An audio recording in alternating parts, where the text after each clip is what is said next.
right. Oh, it's being recorded. Got it. Recorded. Here we go. All right. So welcome to anyone that is joining us at home. My name is Sandra Santa Buckles. I am the PR and development person over at Maryland Crime Victims Resource Center. As you may know, every month we try to go live and share some of your rights so that you know what you can do if incidents are occurring. This month, I kind of was thinking that we would do hate crimes, which is a little thoughtful. I mean, it is supposed to be the month of love and Valentine's Day and all that, but it's also Black History Month, which brought me right to hate crimes and things that have been going on. As we know, we're not going to talk just about crimes against Black people, but we're going to kind of have this overarching topic of hate crimes. So joining us today is Katie Goodwin, Major Katie Goodwin from Anne Arundel Police Department. Dawn Collins, who is one of our families that we are involved with, and we'll do introductions in a second, and our Director of Legal Services, Pauline Mandel, who you may remember from some previous episodes that we did. So I'm going to let you guys do your own short introductions, and then we'll hop right into Dawn's story. So I guess we'll end with Dawn. So let's start with Katie. Hi, good afternoon. So like you said, I'm a major with Anne Arundel County Police Department. I currently oversee our community relations services, which is all the things that kind of go out and touch our communities. And I've actually, for the last 5 years, have been the liaison officer for hate bias and hate crime incidents. So I take it very seriously. I'm very involved. I work with the county on all levels. I also am a task force with the OAD crime task force for the OAD's office, where we meet to try to develop policies and make it more easier for victims to come forward to report those crimes. So it's one of my side passions on top of all my other duties, but it's one I take seriously and I don't take lighthearted, and I appreciate you having me here today. So thank you. Thank you so much, Katie. Pauline, did you want to do a little?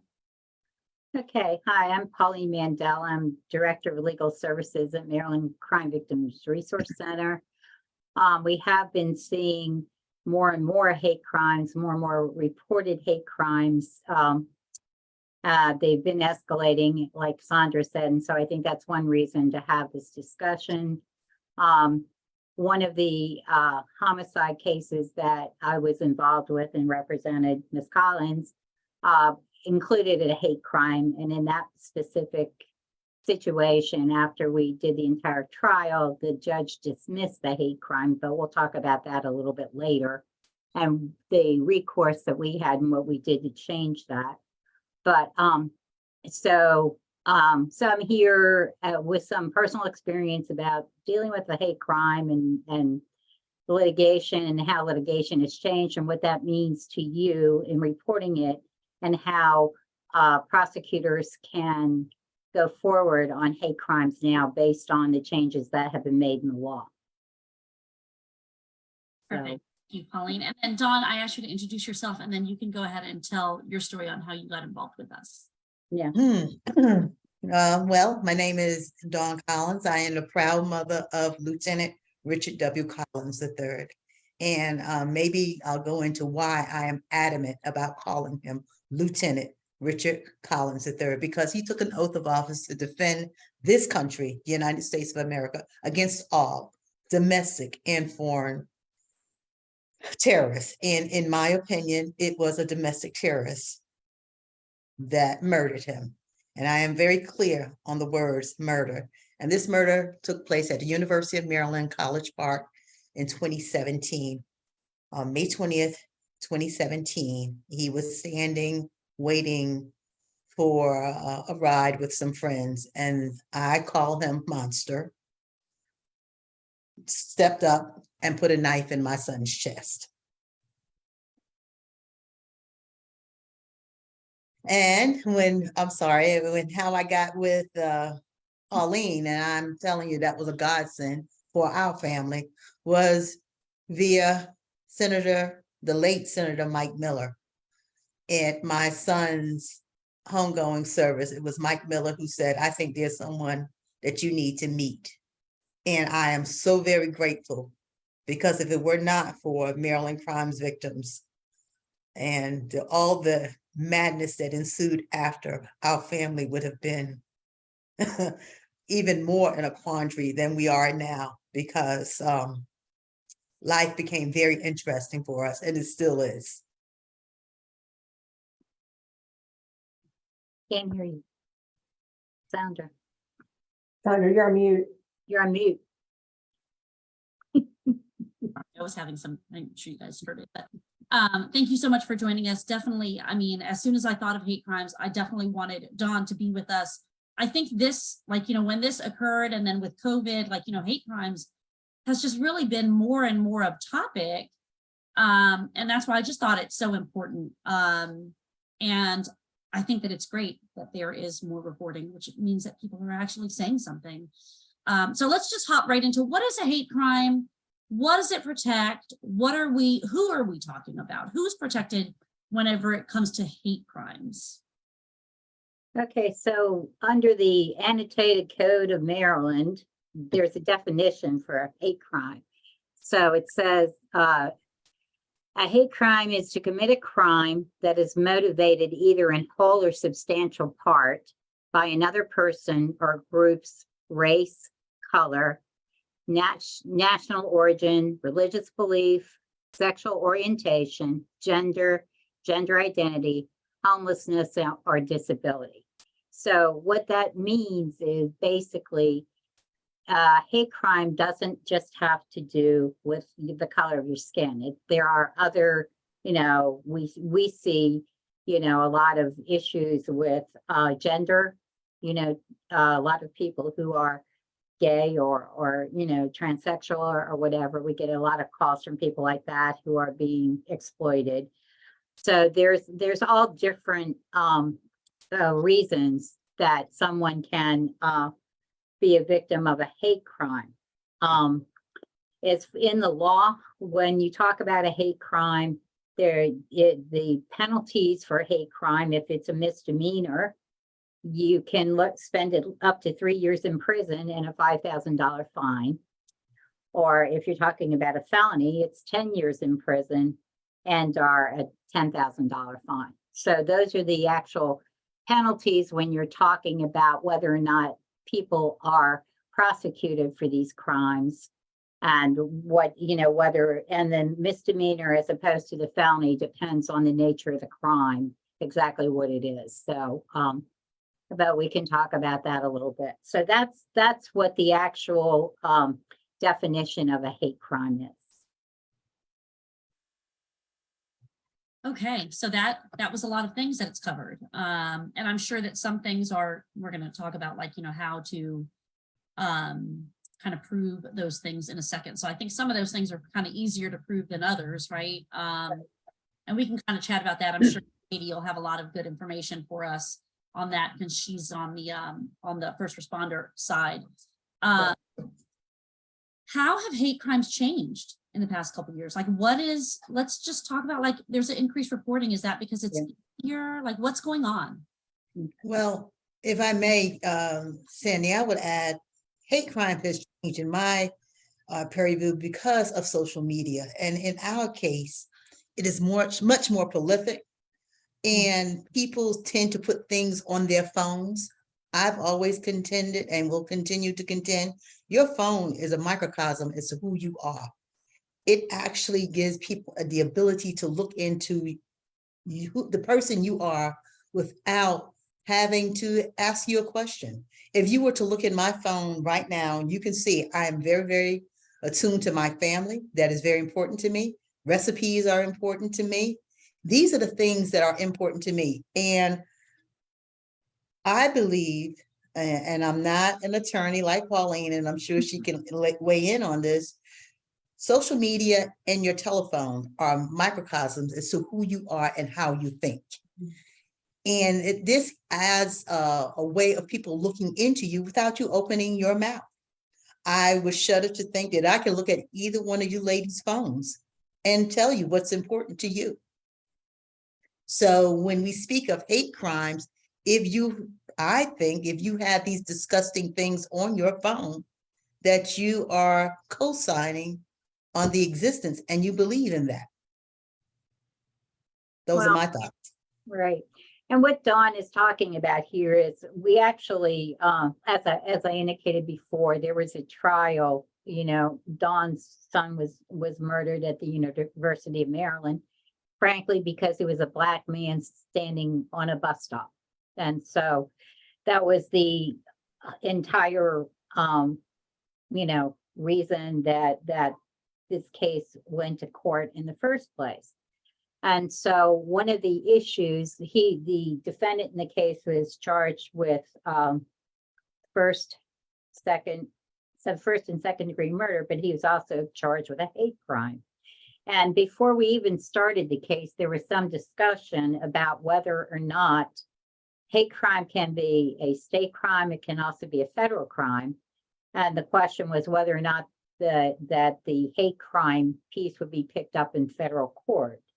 But it was not. The federal court looked at it and said they did not think that they could go forward on it. So it went to the state court in Prince George's County. And so the prosecutors we had were excellent. Jonathan Church actually is now in Howard County, but Jonathan had tried a couple of hate crime cases before this, okay, but had not had a lot of success with them. So, but felt that there was enough evidence there for us to be able to go forward. In the case of, in the course of the case, exactly what Dawn was discussing about what was on the person's phone and how it mirrored his personality and stuff, that was a big part of the case, because there wasn't, the case law that was around was talked about people and wallets in the 70s and stuff. So that was the kind of case law that there was out there on the subject of how you mirror a person, or how, according to the case law, was that was your wallet, a man's wallet, is an expansion of the kind of person he is.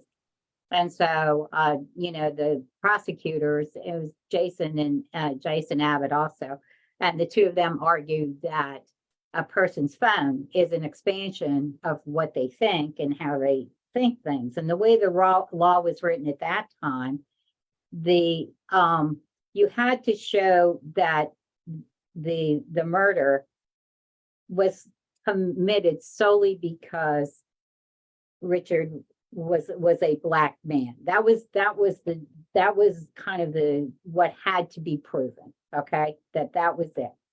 And so the only way that the prosecutors could hook this all together was by looking at his phone, where he had all kinds of terrible cartoons, memes, all this other kind of stuff. Okay. So, but at the end of the day, the judge dropped the case, or dropped the hate crime part of the case. We went through the entire trial. And at the end, the judge made a ruling that he did not think the state had proven its case, because it had to be based solely on the fact he was a Black man. That was it.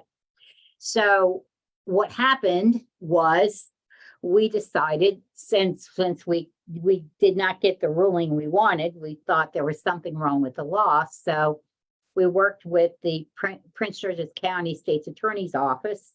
We went to the legislature and we changed the law.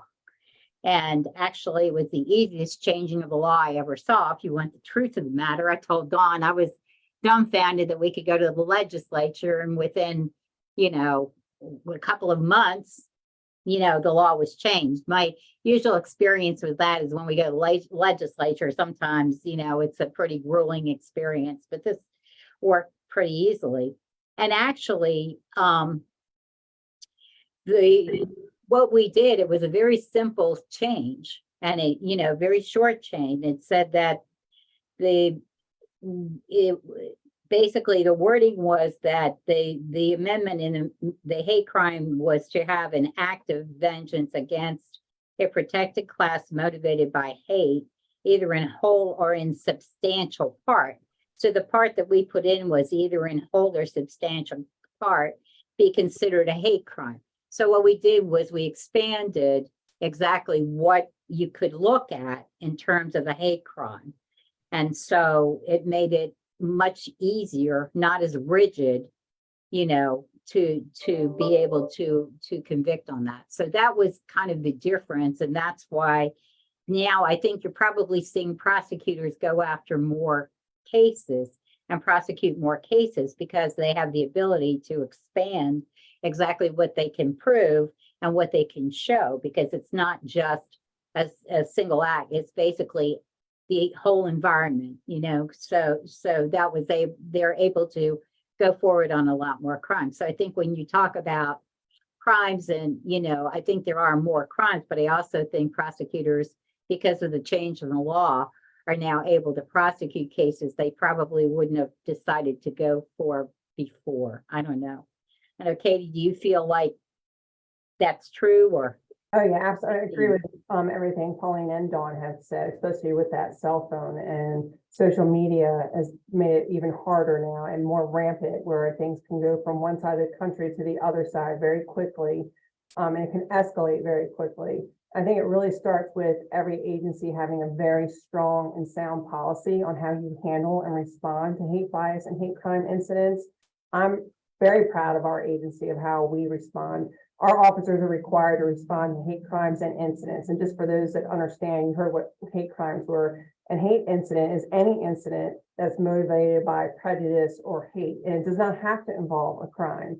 So you just calling someone a derogatory language or a name, that is a hate bias incident. There's no crime, but because you use derogatory language, so we have it that our officers must respond to those calls. They must take a police report, a written report, and we even put on that a supervisor, a sergeant or lieutenant, must respond to that scene to address the victim, make sure that they are provided with resources that will help them, because it's a traumatic incident. It is a very traumatic incident that requires special handling, not just from the police department, but from the community, from the courts, from all levels, from victims advocates groups. I've always said it, I've talked to many groups about this, because like I said, I'm very passionate about these types of incidents. And that old cliche about sticks and stones may break your bones, but names will never hurt you. The worst thing we could have ever taught kids, because names do hurt. It hurts you to the core, and those are things you can't forget. A broken bone, you'll heal. But when things are talked about you because of what you look like or who you represent, those are things you can't shake off, and that will rattle any community very quickly. So we encourage our community members, please, if it's a hate crime, absolutely report it. If it's a hate incident, a lot of times like, well, what are you going to do? They just called me a derogatory word. It's important for us to know, because what we'll normally see is it starts off with neighbor disputes, and then they're upset because they left the trash can out in front of their yard, they parked in front of their street. And then it starts escalating, where some destruction to property starts happening. And then it escalates even more, where now it's turning into a racial issue, a derogatory language. And you see how quickly those things fester. That impacts an entire community. It's no different than when we want to know about where our citizen robberies are on the streets. That's where we put our resources. When we see an uptick, we put resources there, but we don't know about it unless people report it. Same is true for hate incidents. If we don't know it's happening, we don't know how to address it. Our job as police officers is very small of enforcing laws. It's really trying to get to the root cause of a problem for a community. And everyone has the right to live in a neighborhood where they have peace. They don't have to worry about how they look or how they act or who they represent, and not have to fear that they're going to be attacked. But we can't help those communities or those individuals unless we know where it's happening.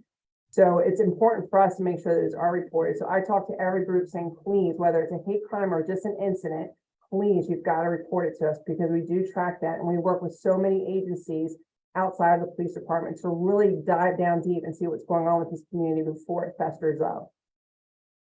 Wow. Wow. That's definitely, I mean, super interesting in that, that there are hate incidents as well. And I think that, that is part of the reason why we do these lunch and learns. So, I mean, lesson learned there. And also really good to know that that you guys are reporting, each incident. So how would so we talked about a wallet, we talked about social media, we talked about all these things.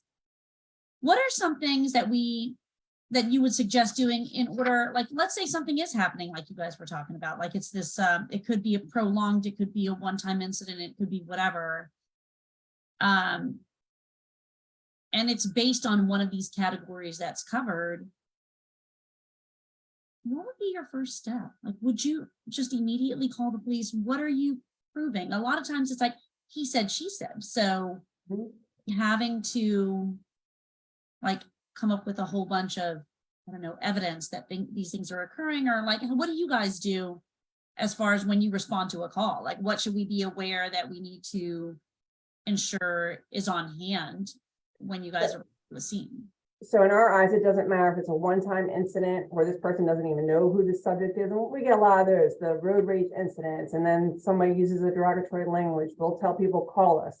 Any kind of description you get on the individual that called you that name or was the offender on that part of it, their vehicle description. Because I'll tell you, even if it's an incident, we do go out of our way to try to locate that subject and have a face-to-face. Have a conversation so they know how seriously we take it. And a lot of times, like, well, I didn't commit a crime. I just used that language. Well, that's not okay. And that's our chance to have an interaction and try to find out, why would you use that? Like, why would you call somebody that name? It's about educating sometimes. And I'll see that with the kids all the time. These kids use language and they don't know what it means. They don't know what the Ed word means. So they use it so freely. And I know they'll say, well, we hear it in rap songs and music we listen to, but if they knew the true meaning behind that word, I would hope to God that they wouldn't use that word. So that's a time for us to pause, sit down with that child and try to educate them on where that word derived from. A lot of times we try, and people usually use it, restorative justice. We call it meaningful consequences. So we have a serious incident in a school where it can be considered hate crime or hate motivated. We'll take other avenues. We've taken kids down to the National African American Museum of History and Culture and taken those through the guided tours. We've taken ones to the Holocaust Museum. I think the problem is these kids don't understand. They're not learning what it means behind those words they're using. And a lot of times you look, the apple's not far from the tree and you're dealing with parents that have those signs. They're learning it from somewhere. So we try to attack it both ways with the child and the adults. Sometimes we might not get through the adults, but if we can change the mindset of the kids where they stop using those words, it starts there. Little things like that, stop using derogatory language. If we stop doing that, stop doodling on your paper with derogatory symbols, hate symbols, bias symbols. If you start there with those little things, you would hope it's going to grow into bigger things, but you've got to start somewhere. And it doesn't matter if it's a one-time incident where you didn't even know this person, or if it's a series of patterns, you need to report it so we can try to address it the best way we can. We have a good relationship with our conflict resolution. So those incidents where neighbors aren't getting along and now it's festering into those biases that we were talking about, we'll bring these folks in there outside the department and try to sit down with these neighbors and see if they can come along and try to find peace and at least live nicely next to each other, where they can just live in peace. You live your life, you live my life, but there's no need to do these kinds of acts. So we really do try to fix the problem, even if it's something where we can't put cuffs on somebody, because we all know putting cuffs on people isn't going to be our solution for everything. A lot of times these hate incidents is not the solution to everything, but if we can try to figure out why this person is like this way and try to change their mindset, why wouldn't we take that opportunity? We can have those face-to-face interactions with them and those discussions, just like we discuss everything else. Katie, If I may add to something that Kate has said, institutions to have the no nonsense policy. Yeah. I believe in that wholeheartedly. Whether we're talking about an educational institution, we will not accept the harassment of any persons for any reason. A no nonsense policy. I think sometimes there are institutions that may have this boys will be boys mentality. Absolutely not. I don't care who they are or who their parents are. If these are incidents that have occurred, they should be held liable for those incidents. I think that's a really good point. I was going to ask Katie too, we're seeing such an uprising of bullying, especially with social media and all this. And then you have these, situations where kids are so bullied that they commit suicide or whatever. Okay. So at what point would that possibly become a hate crime? I guess that would be my question. That is the question. And I can say I'm really proud of the relationship that we have with our state's attorney and her office. She is very involved with these two. So anytime we have a case like this, and because like you said, the motivated part can be tricky and it's not always black and white. You can't see it. And sometimes it takes a lot more than that. She will go and she'll have her attorneys, they'll go for it if they think that they have a chance to do it. But she has her deputy state's attorney review all of these cases. And then we'll see what we can do as far as an added charge. If we're on a scene of something, we call one of them 24/7 and say, this is what we got. What do you think? And even if we can't maybe charge in that moment, down the road, after we're able to get some more evidence or things to suggest, once we get their cell phones on a search warrant, you can start seeing the groups that they're affiliated with, things that they post, things that are going on in their room. A lot of times that's what helps. It's like any other crime, motivation is always the hardest to prove. Unless that person says it out loud, you don't know what their motivation is. But if you can paint the picture, that helps. And that's what we really work hard on trying to do. So a lot of times it's going to be case enhancement. We might not be able to charge somebody right out of the gate. Right. But that case enhancement and that ongoing investigation and diving deeper, and that sometimes that takes time because you gotta get search warrants for everything. But down that road, that's the end game. If we truly believe that's what it was motivated by, your hope that you can paint that picture. I mean, I'm a firm believer that people learn from consequences. So if there's something going on, Yeah. you know, if there's a club at school that's, you know, that little secret club that not everybody knows about, but there's information as to why there is a secret club and who they're going after and stuff like that. Yeah. Those kind of things could be construed as part of a hate crime, that they're going after specific people, Right.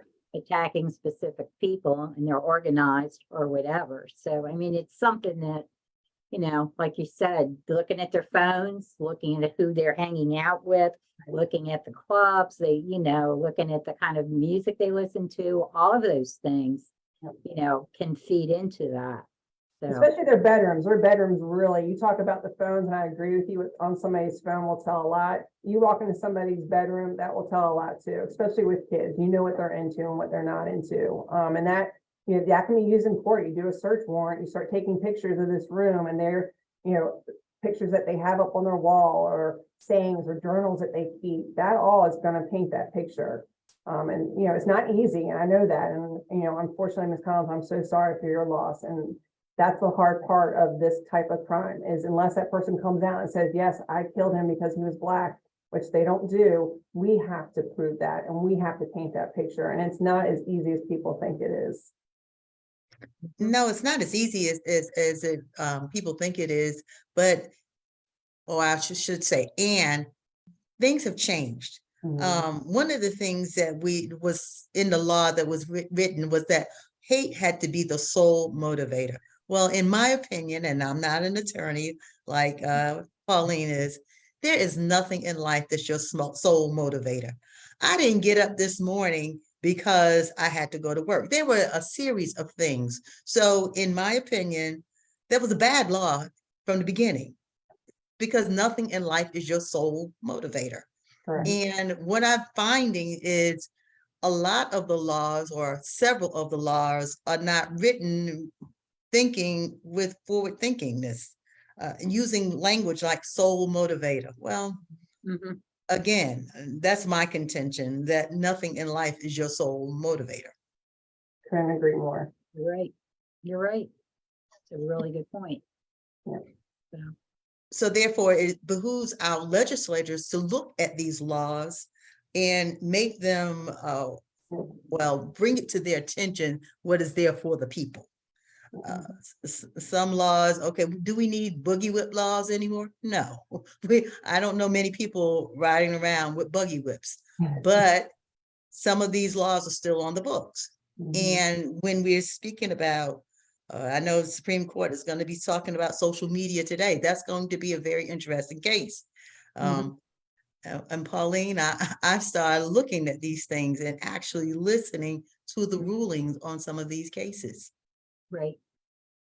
Right. Definitely sounds like a lot of changes are coming, hopefully, to try to tighten down on some of these things that are going on. And, you know, I think, you know, we started off saying that you just don't know if it is just because things are changing or people are kind of being more vocal and reporting, but hopefully, you know, we are on the path to tighten things up. One of the things that I know Pauline was super eager to talk about was trials and rejections. So Pauline, do you want to hop right into that? Trials and rejections. Yeah, you're saying the rejections from proving a hate crime and. Well, I mean, I think we've kind of hit on that a little, I think, in terms of, you know, when the judge came back and basically told, you know, pulled the rug out from under us on this hate crime, you know, exactly what Dawn said, when you actually read the law, you realized how badly construed it was, and that nobody was going to actually be able to prove this, prove it's a hate crime, or to say the only reason that this is the only reason that this was done. And it always, because again, I think we had plenty of evidence, to prove he belonged to right, Alt-right nation. alt-right nation and all this other stuff. He had all these memes and stuff that he had in with his family pictures, I mean, it was pretty clear what he was thinking and where he was coming from, but they wanted it to, they wanted it to be perfect. And again, nothing, especially in the law, nothing in the law is ever perfect. You can wish for that, but so. So But- how would we, like, why would someone want to go through, I guess, let me back up. So when I first started approaching Pauline about doing this topic, it dawned on me that, there was a, I don't even know how to phrase this. So I'm just going to throw it out there and you guys will catch it. So I was like, in this particular instance, in the Collins family, in Richard Collins's murder, it was a murder. It was a homicide. And it was categorized as a hate crime, right? So it's when Pauline was talking about the penalties being, whether it's a misdemeanor or a felony, there's like a, I don't know, subcategory maybe of that it's a hate crime versus a I don't even know where I'm going with this. Like, just feed me some words here, because Well, right? Like, why would someone want to go through the trouble of proving that it's a hate crime? because there's more time. Okay, so based on, there were two separate crimes. Okay, the hate crime was one crime, and the homicide, first or second degree murder was a different crime. So had he been found guilty of both crimes, I believe it's 20 years, wasn't it, Dawn? I'm pretty sure 20 extra years he would have gotten in terms of the hate crime that would have been tacked on to the homicide. So that's why, it's important to pursue both of them if that is why the homicide had been committed in the first place. Like, we have transgender people that are murdered, and sometimes they're murdered only because they're transgender. Correct. So, in those kind of cases, you can charge both, and hope for, if they're found guilty on both those instances, then the person would get a larger sentence. So that's why you would look at charging both of them as opposed to one.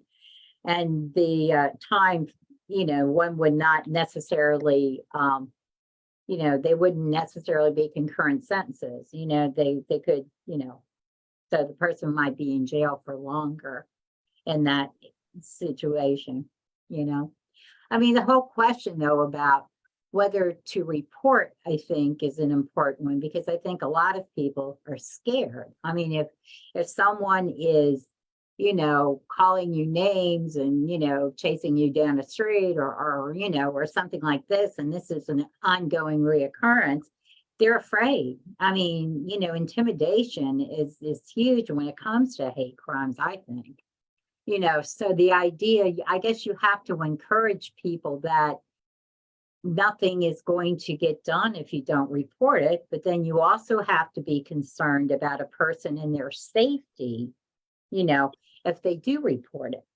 So, I mean, I think that plays into the whole concept of whether you want to go forward with. It's like when your kids are being bullied in school, it's the same thing. The more you report, then the more they get bullied, so why does it make sense? And maybe I'll throw this to Katie. When you talk to people, how do you convince them that it's a good thing to go ahead and report this and move forward on it if you decide that it is criminal in nature?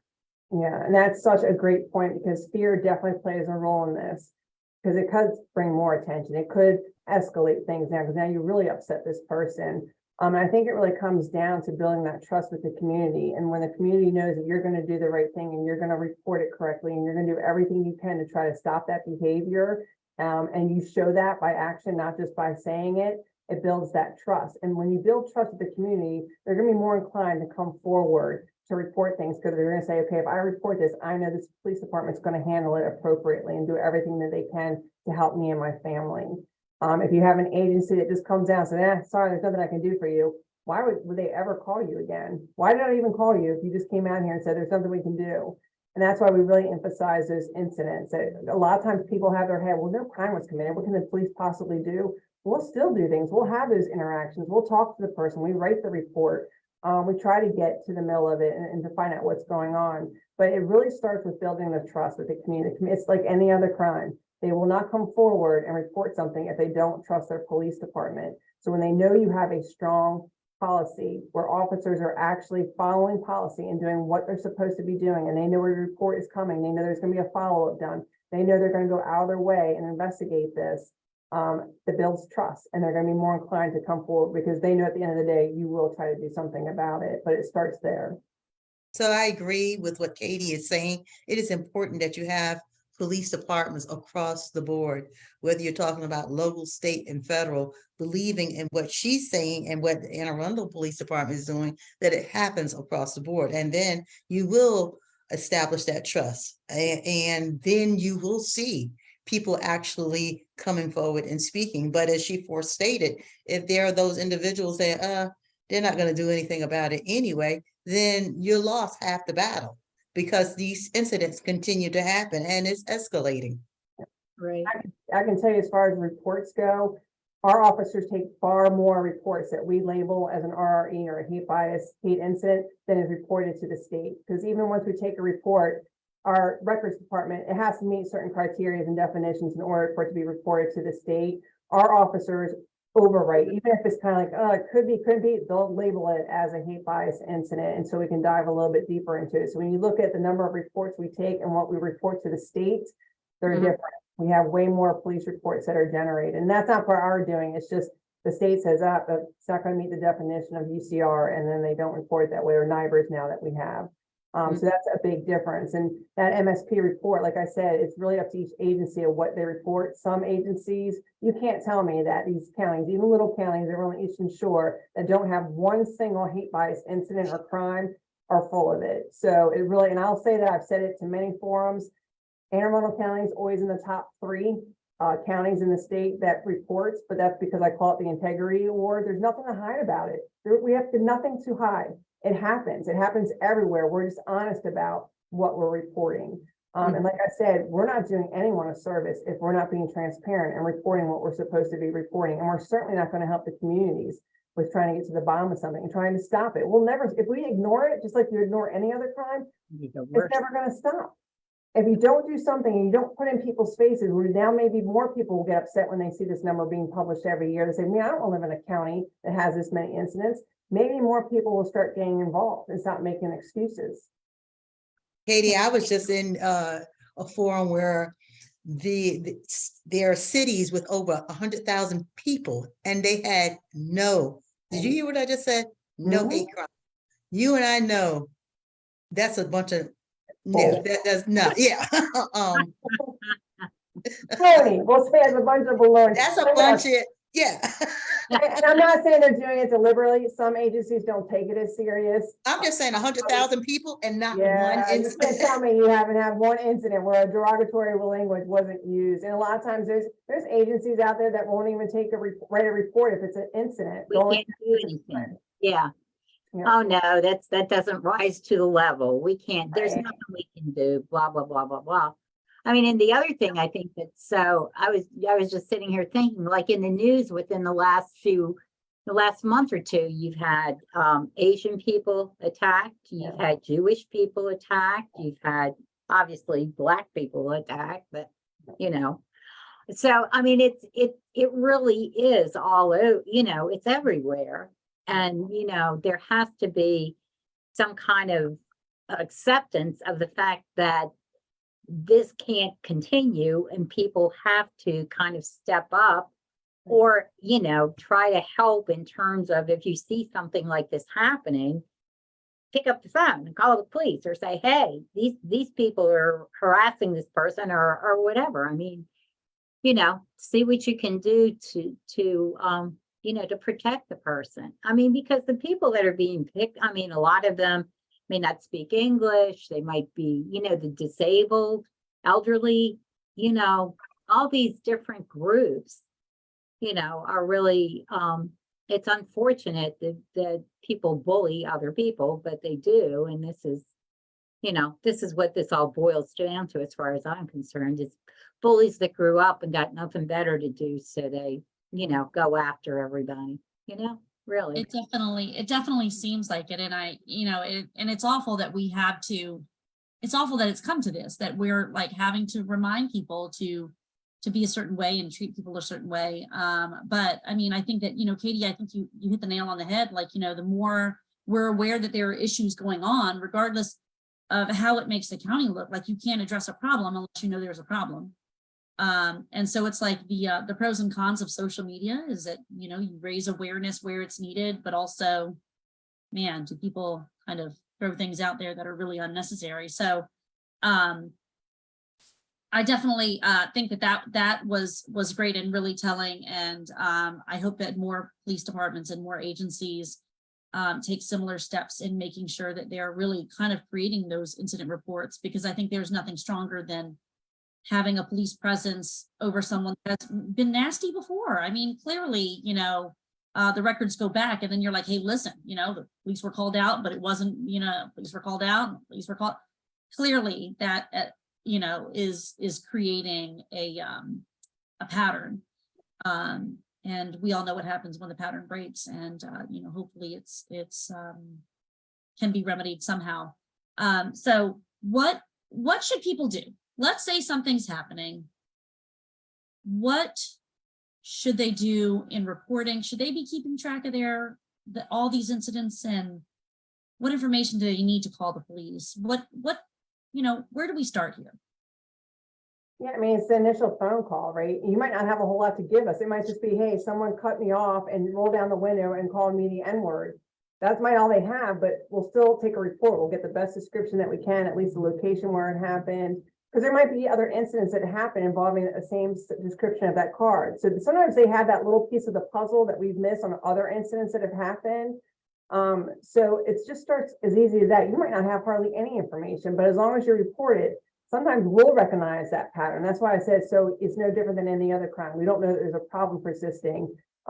Same thing with graffiti. If, all these houses get destruction put on them and their cars get destroyed and only one person reports it, we might think that it only happened to one individual, when lo and behold, it happened to 10 other neighbors. And it would have been a lot bigger of a awareness for the police department. Like, okay, something's going on. It wasn't just one person. 10 houses got hit with that, but only one person reported it. Our response is going to be a little different from one person reporting it to 10 people reporting being victim of it. So you don't have to have a whole lot of information to give us for us to come out and take a report. It's just important that you report that something happened. And then obviously taking photos. Sometimes if things happen and then it rains and it can wash away, if it's destruction or something's written on your property or done onto your property, taking photos right away. Like I said, sometimes weather is our problem for police. It can wash away evidence. It can blow away evidence. So taking photos right away to document that. If it's a pattern, absolutely keeping a log, keeping dates and times and what exactly occurred. That always helps as well. And I always say videos are the best. Put videos up on your property, put it in your house, cover your whole property. We've solved a lot of cases just by people putting up The Ring app, the doorbell apps. all the surveillance. They work. They're cheap, and it gives you peace of mind. And I recommend that. They say, "What's the first thing I can do? Put cameras up." Well, I concur, Katie, because yeah, I have all of that plus more. It's hard to show the person this is you, and they're like, "Oh, it is me." So it's hard to help that. They kind of have to go with it at that point. Because may I add to this, when an incident like this occurs, the victims and the survivors are forever damaged because you don't know who to trust and into what arena can you walk in, because everyone becomes a suspect. Mm-hmm. Yeah, I equate it a lot to domestic violence, right?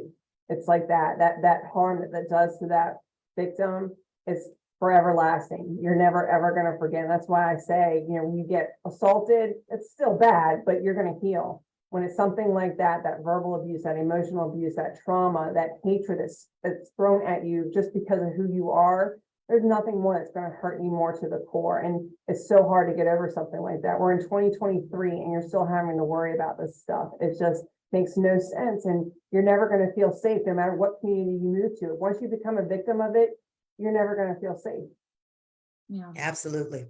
And we just did, our session last month was on stalking and harassment, where one of our other families, he was the victim. His wife was actually a victim of stalking, and she was killed, and he was hurt. He was shot.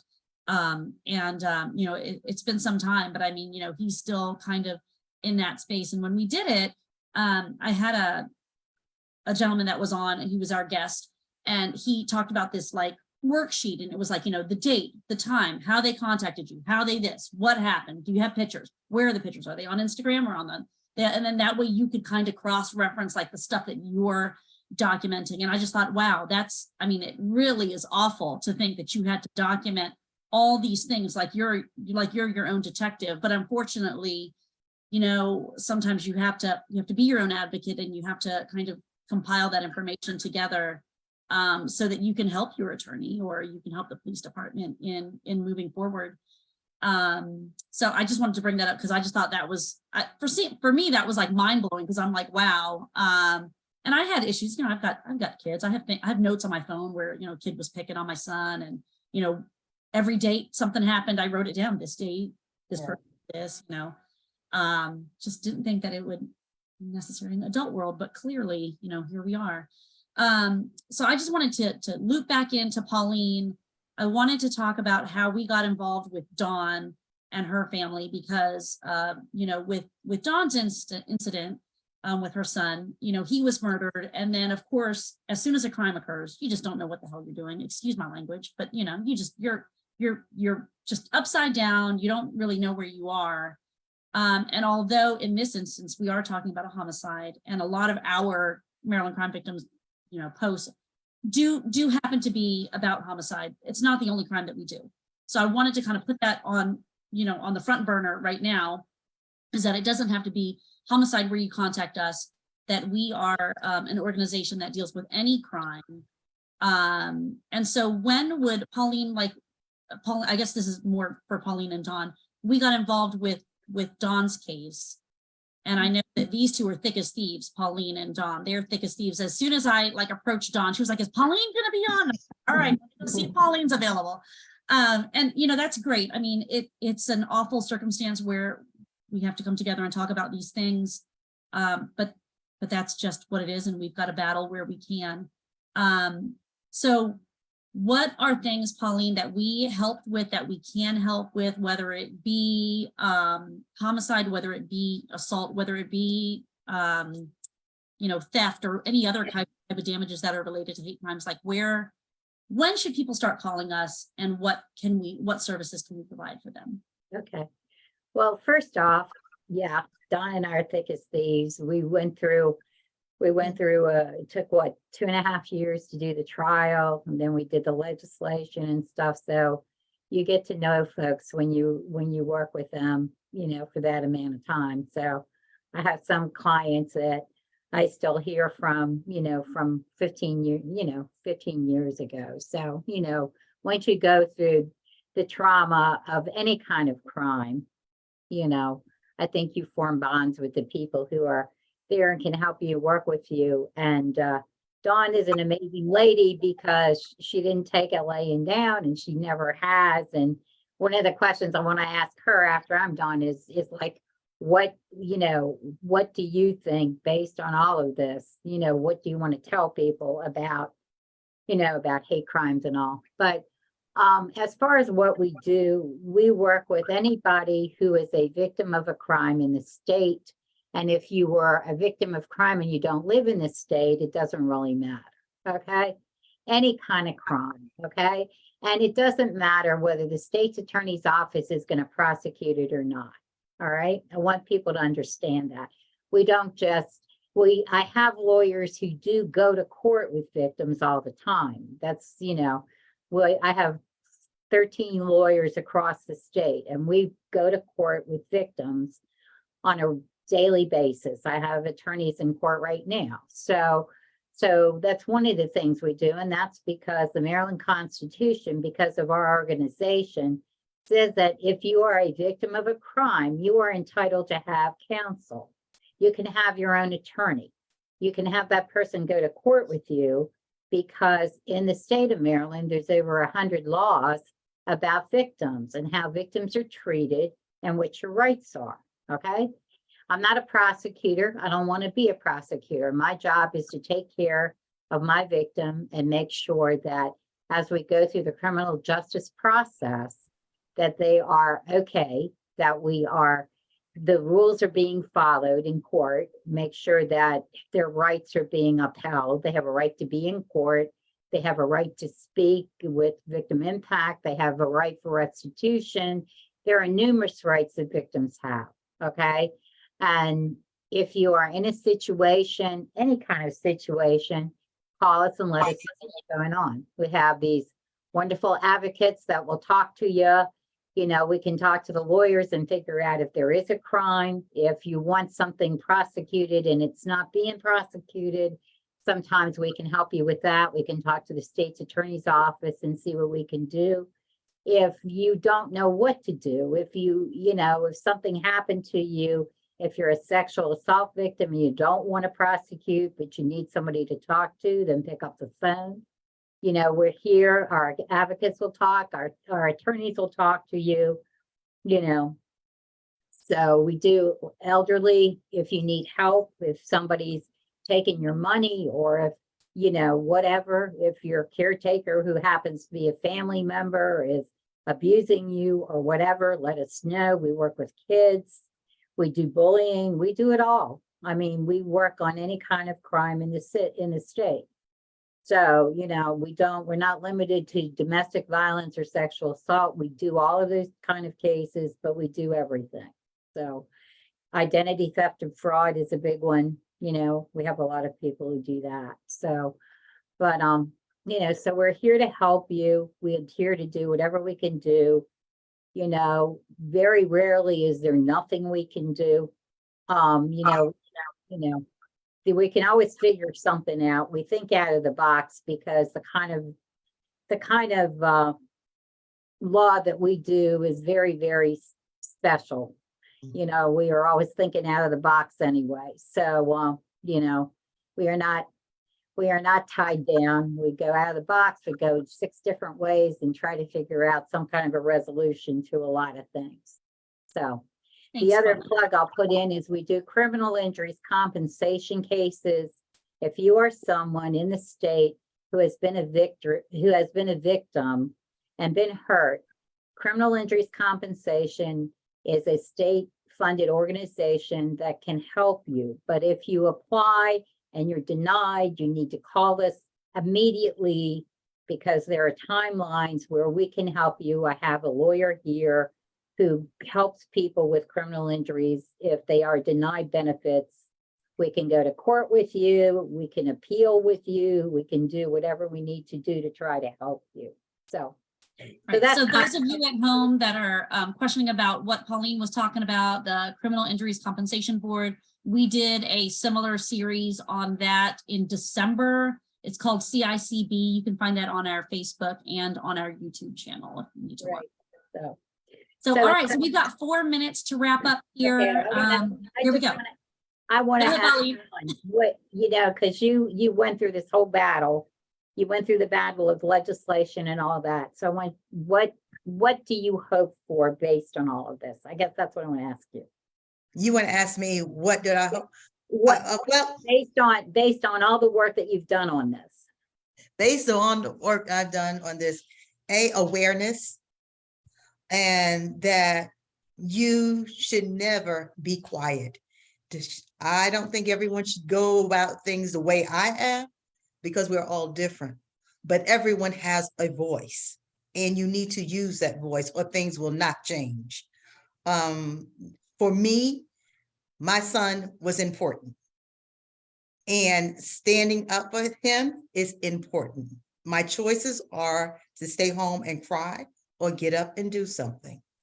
And when I am aligned with you, Pauline, you know I believe in doing something. And everyone has a voice and needs to be heard. And I am the voice of the voiceless. I think your organization is the voice of the voiceless. And if I may, something as simple, and I know we are short on time, it was important to me that the court understood that my son was Lieutenant Richard W. Collins III because he served, he promised to this nation to serve. And it was insulting to me that there were those in the court that refused to call him lieutenant. And it was because of Pauline having the ability to say, the Collins family is asking that their son be recognized and understood that he is to be called Lieutenant Collins. So that was important to me. To some that may seem small, but it was important. Now, I have to say, the defense still refused to do it, but the judge did call him Lieutenant Collins. And that was a big thing for me. It may seem small, but it was a respectful gesture that our family insists on everyone when they refer to my son. Did I answer your question, Pauline? Yes, you did. Thank you, Dawn. Thank you for all you have done, Dawn. I mean, I think, you know, I said it before and I'll say it again, you know, it's terrible that we come together like this, but such a blessing for me to have met you. I know that when I heard your son's story on the news, I was utterly heartbroken. And that's before I even started with the Maryland crime victims. So as far as raising awareness, you've done it. You've done it. You're raising awareness and, you know, we'll continue the fight. I mean, that's all that we can do. But it's a true blessing to have met you and I'm very appreciative. So, all right, just to wrap up before all the tears start flying and we all thing, you know, we got like 1 more minute left. I know that Dawn came in hot. I'm sure we'll all about that later. She'll connect with Pauline and then I'll probably blast it all over social media. So if you guys see something where I'm upset about something, it's probably that. You know, Well, it's what we do. And Nice meeting you. and the My, passion is yes. what makes things happen, you know, and I can say that this virtual room definitely seems to be full of that. We've heard from Pauline, we've heard from Dawn. Katie, is there anything else that you wanted to throw out there before we log off here? No, like I said, Dawn, I applaud your courage and your strength and for doing what was right for your son and your family and for everybody. And it takes a lot of strength and I applaud you for that. And I appreciate Sandra for having this. It's such an important topic that I think more people need to know about and hear because that's the only way we're going to make progress moving forward.